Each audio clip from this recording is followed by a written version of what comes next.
Hey, I'm Jenna Wolf, certified lactation counselor, parent coach, and extended breastfeeding mom of two. I fully understand the unique challenges of breastfeeding beyond the baby days, and I'm here to take your hand and support you along your journey. So toss that hair in a messy bun, grab a basket of laundry to fold, and let's get started. This is Start to Stop Toddler Breastfeeding. I'm going to try and keep this one quick today because I'm still not fully recovered from all of the yuck that has been happening in my poor body over the last few weeks. But I wanted to put out an episode where I really address a common question that I've seen a lot lately and always get. It's not just a current question, but I have had it more frequently as well, which is, can you spend a night away from your breastfeeding toddler? And the short answer is 100% yes, you absolutely can. Now, we're going to be breaking down a number of things that you need to consider if you are thinking about spending a night away from your toddler or already planning one. And I hope that this offers a lot of support for you. It makes sense that this is an area that you feel unsure about, right? Because when you are breastfeeding a small baby, it's not ideal to spend a night away from them. Can you do it? For sure. But there's a lot to consider in that early phases with your milk supply and with their nutritional needs and their attachment needs and all of those pieces. Yeah, there's a lot to consider, particularly if your baby's under 6 months, and then a little less to consider, but still a lot to consider with under 12 months. And then the older they get, the considerations start to shift, but there's less and less things that are like high risk issues, right? With nutrition and supply. So we're going to get into all of that now. And as I always do, the very first consideration that I want you to take a moment and think about is, drumroll, your why. Why do you want to spend a night away? Now, it's important to note that you are not required to need or want to be separate from your child just because you're a human mother. There can be this kind of narrative that you're overly attached to your child and you need to take time away for you, and that's just that's critically important. And so people can be shocked to hear that, you've never spent a night away from your 3-year-old or whatever. Now, that is just simply not the case. There's no reason, there's no inherent need to be away from your child just because you are a human mother. On the flip side, there is absolutely nothing wrong with you if you or because of that, I should say, there's nothing wrong with you if you do not want to be separated from your child. On the flip side, there's nothing wrong with you if you do. There's no reason that you need to stay in proximity with your child continuously. If it is working for you, if there's no reason why you need to spend a night away, if you don't really have any desire to, then don't. That's completely fine. You can say no to the overnight trip or the wedding that you would have to be away from your child for if you want to. And if you don't, if you want to go to that wedding or if you just are desperate to get a night away, that's completely okay too. You're not going to damage your child. You're not going to hurt your bond. Your breastfeeding relationship doesn't have to end. All of that is okay. So take that into consideration for your why. Do you want to do this just because you should, quote, should do it? Do you want to spend a night away because you should go to the wedding because, you need to suck it up and, you just need to push through and get over this fear you have?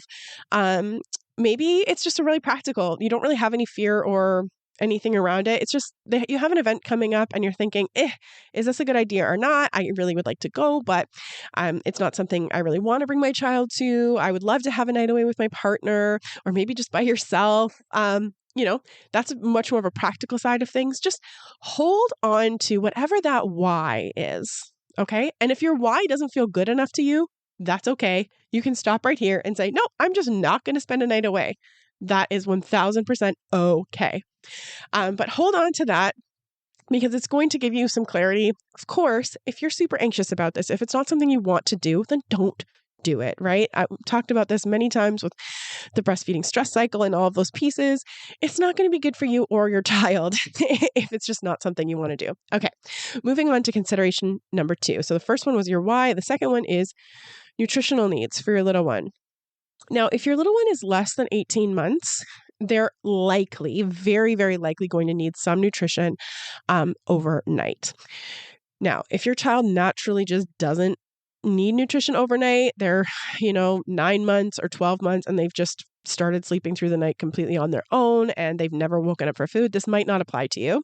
As well, if your child is 2 or 3 and they still wake up to breastfeed overnight, that's okay. It's important to understand that those nutritional needs over a year do not have to be met with breast milk. They don't have to be. So you can provide a snack. They can have Cheerios and a banana. They can have some cow's milk if you would like that. Whatever works for, your family values and all of those things as well. This is more applicable for like younger toddlers in that 12 to 24 month range. You do not need to give them a bottle of milk overnight. That does not need to happen. They can absolutely use a sippy cup. They can drink water. If all of that is okay. So I just want to lay that out for you. Your child may need some nutrition overnight, and that's okay. And it doesn't need to be breast milk, and it doesn't need to be in a bottle. So you can be creative here. This might not even be something that you are going to be planning or thinking about. This might be something that the care provider, the babysitter, whoever's going to be watching your child overnight is going to be thinking about. So that leads us into consideration number 3. So consideration number 1 was why. Number 2 was nutritional needs. Yeah, your child might need some nutrition overnight. And then consideration number 3 is who will your child be staying with? So this is kind of the big one, right? It could be your partner. It could be a co-parent. It could be maybe a grandparent. It could be a friend, an aunt, an uncle, whomever, right? But you need to think about, do you trust this person? Now, I'm not saying that they're going to do something nefarious. I mean, if they are, don't trust them, obviously. Don't leave your child with them. But I mean, do you trust that this person is going to be able to support your child through whatever emotions they may have about your separation? It's not a guarantee that they will have any emotions being separated from you. But if they do, is this person going to be able to comfort them and be able to stay with them in whatever they're feeling? Or is this person going to be like, don't think about mom. We're just going to pretend that doesn't happen, because putting pressure on the feeling like that. So if your child has a feeling, they miss you. That's a perfectly logical, normal human experience to have, right? To miss somebody when you're apart from them. And if the person that your child is staying with can't validate that, what's going to happen is that there's going to be kind of a pressure put on that emotion, right? That feeling. And that's going to cause some unwanted behaviors. Now, immediately, it might not cause anything super big and super difficult, but it could. It could cause some spiraling, and it could be really unpleasant for everyone, which is maybe what you're imagining in your head. So if you're imagining your child having full meltdowns, that may or may not happen. And if it does happen, what you need to have there for your child is just a person who has the capacity to support that, right? To say, yeah, these are big feelings that are coming up. It makes sense, kiddo, right? And just be with that and this is really important. This is a really, really important piece I want you to take away. Breastfeeding for comfort is a trait of your attachment relationship with your child. So the fact that your child is typically soothed through breastfeeding doesn't mean that they always need to be soothed through breastfeeding, okay? So every attachment that any human forms is unique. That means that the relationship that they have with you is going to be different than the relationship that they have with your partner. It's going to be different than the relationship that they have with their friends, with their daycare and teacher, with their grandparents. All of these are unique attachment relationships that are going to have different qualities, and they're going to be expressed in different ways. So breastfeeding for comfort is actually a trait of your relationship with your child. It's not the fact that your child breastfeeds for comfort isn't a trait of your child. That means that breastfeeding for comfort is a way that you comfort them, but grandma might comfort them a different way. Grandma might comfort them with a lullaby, right? Grandpa might comfort them with, something silly and just being playful, right? Each of these are valid, wonderful ways of comforting and supporting your child. And It doesn't, there's not one that's better than the other, right? And it doesn't mean that your parent or whomever your partner, whoever is watching your child needs to recreate the breastfeeding relationship in their relationship. They get to have their own unique attachment, their own unique relationship. And that's what you want for them, right? The more unique attachments that a child has, the stronger their resilience over time, the more healthy emotionally they are as they grow and mature, which is a great thing. And you want your kids to have, I mean, at least I do, I imagine that you do, to have unique, beautiful relationships with each person that they have in their life, right? That they have a special bond with those people, that it's not just you, right? But they have a special bond with all of these individuals. And feeling the emotions, having some tears, going through whatever feelings that might come up, actually supports them in creating that bond with a caregiver. When the caregiver is able to support them through it, it strengthens that bond, which is a beautiful thing, right? So I'm going to get into what happens, like if it goes over, if it's too much. We can make contingency for that. But I just want you to understand that you get to control who your child stays with, right? You get to pick. If you don't trust that person, they don't have to stay with them. That is completely within your control, right? And own that, because sometimes that can feel scary. It's like, well, the only person they could stay with is so-and-so, and I don't want them to stay with so-and-so. And that's valid. So you get to make that choice. And you don't have to fear that because, Auntie Sue isn't able to breastfeed your child, that, your child will not be able to be comforted. They absolutely will be. In fact, they'll be able to fall asleep in new ways, and they will come back to you. They've only acquired a new skill. It hasn't competed with your bond, right? Like it's a new bond. It's not competing with your bond. And that's a great thing.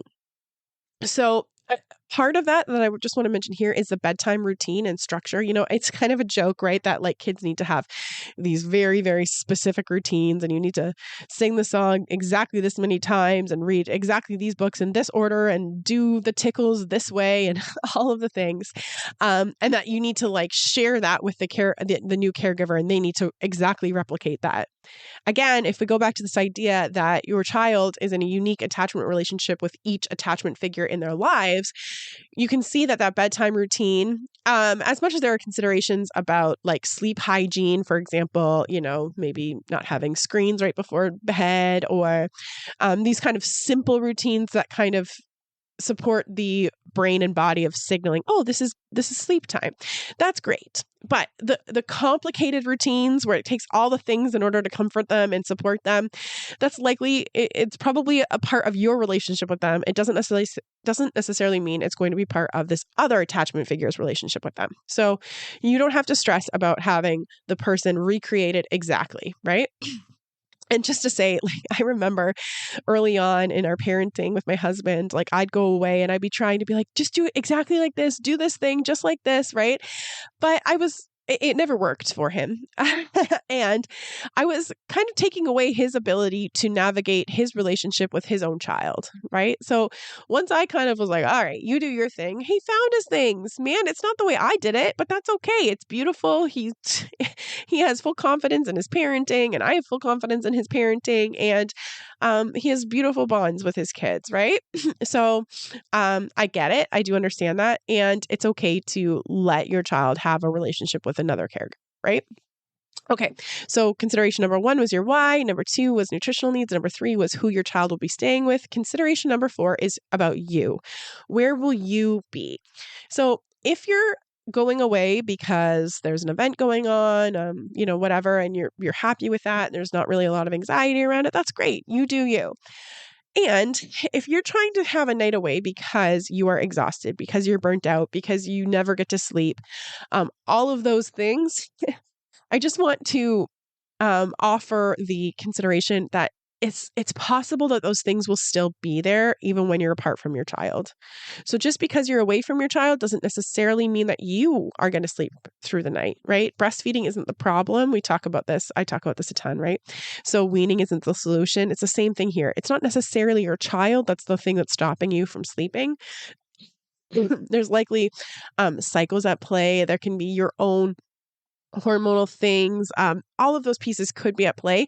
And unfortunately, it you might have a night away and you might still not sleep very well that night. So keep that in mind and think about ways that you can support yourself if you are burnt out, if you are struggling, if you're taking this night away to have some space to take care of your needs, then you'll want to add in things to support that. So you might want to book a massage before bed.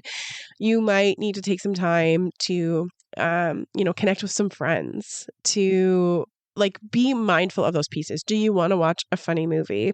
Think about that. What supports do you need? Because simply being away from your child doesn't necessarily mean that you're going to get the rest that you're really looking for. In fact, if you don't have something set in place, it's really possible that you get into that hotel room or you take that time away and you're just kind of riddled with anxiety and stress.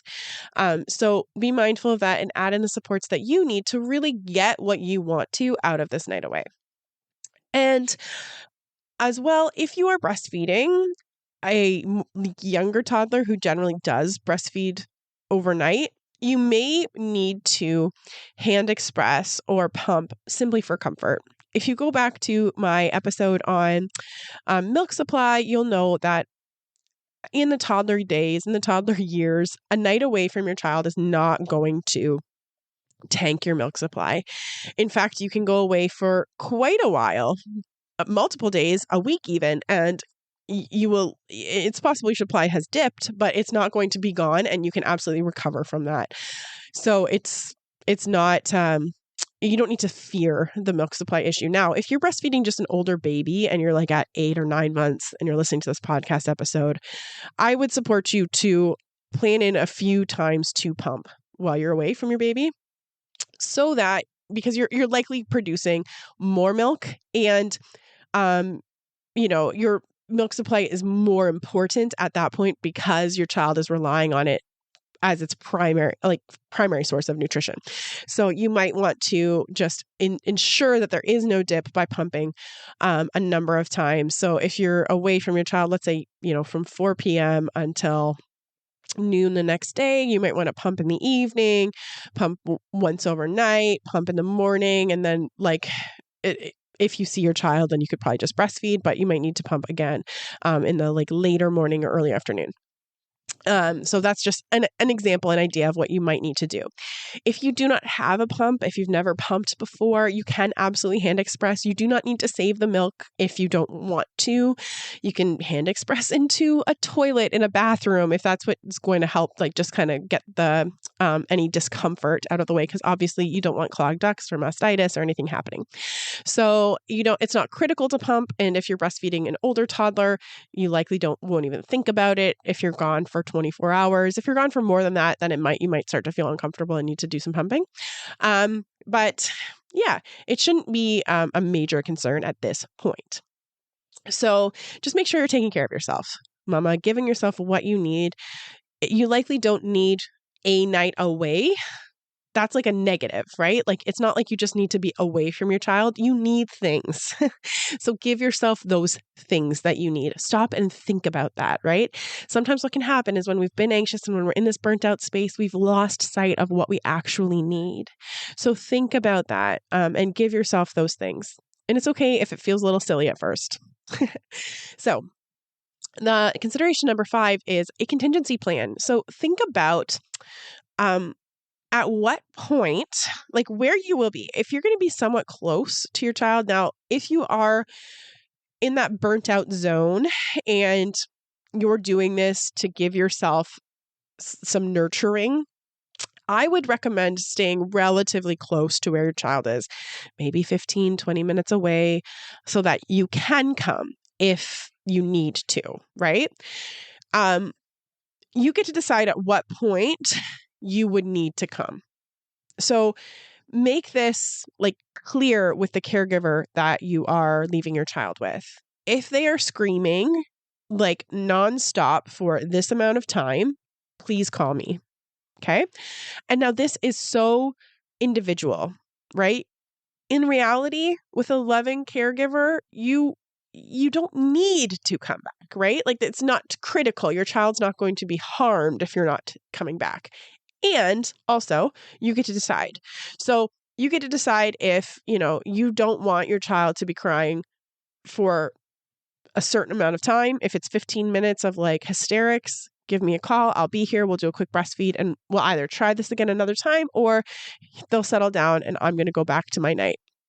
That might be what's right for you. So just come up with that point in your mind and communicate that to your caregiver. Now, again, if there's any pushback from this caregiver, like if there's any pushback, be aware of that. Of course, you do not need to leave your child, right? It's not a need either. So consider that. Consider how you want this to look and at what point you would like to be called to come back to offer your child some breast milk or just some more support. Okay. So, and then my very last consideration, and this is again, this is like optional. If you're in that burnt out phase. Now, if you're just spending a night away because you're going to a wedding or an event, or, you've got a little vacation planned with your partner, and you just kind of wanted to listen to this episode to hit some of the practical pieces, then this doesn't really apply to you. But if you are in the zone of like, I feel like I need a night away, then this does apply to you because needing a full night away from your child and feeling like you're at a breaking point, that's not okay, love. Something has brought you to this point, right? And if you just spend one night away and then you come right back to it, then it's just gonna build and build and build, and you're gonna get to this point again, and you're gonna need this again. So after your night away, after you're feeling a little more regulated and supported and you feel a little refreshed, take some time to sit down and think about what changes and supports you can integrate kind of preemptively into your daily routine, weekly routine, into your lifestyle that can support you so you don't feel so desperate in the future. If you want some help with this, I cover this, not this particularly and like mapping this out, but I cover some of the mistakes that maybe you're making that are leading to this point. In fact, I cover 3 of them in my instant access workshop, which you can get at ownyourparentingstory.com/workshop. So that is a workshop for tandem feeding, toddler weaning, extended breastfeeding mamas who are feeling like a human fidget toy, right? And you're feeling like you don't want to hurt that bond, right? So this is my workshop where I lay out the roadmap to be able to wean or continue breastfeeding or tandem feed without all of that burnout. So I would encourage you to give that a listen if you are in that position. So I've been recapping all along, but I just want to go over this one more time. It is okay to not want to spend time away from your child. No, that is completely valid, and you do not have to. It is also completely valid to simply want to, and that is okay as well. You absolutely can spend a night away from your child without causing any harm of any kind. In fact, it might be very good for both of you. And so just if you plan on spending a night away, just take into consideration those 5 things. Why do you want a night away?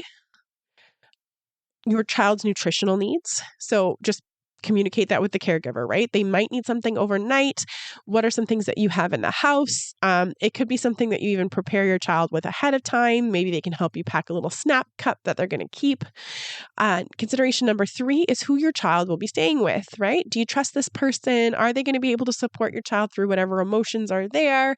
And just reminding yourself that they are going to form a beautiful attachment relationship with this other caregiver, and that's a great thing. It doesn't compete with yours. It doesn't have to look like your relationship with them.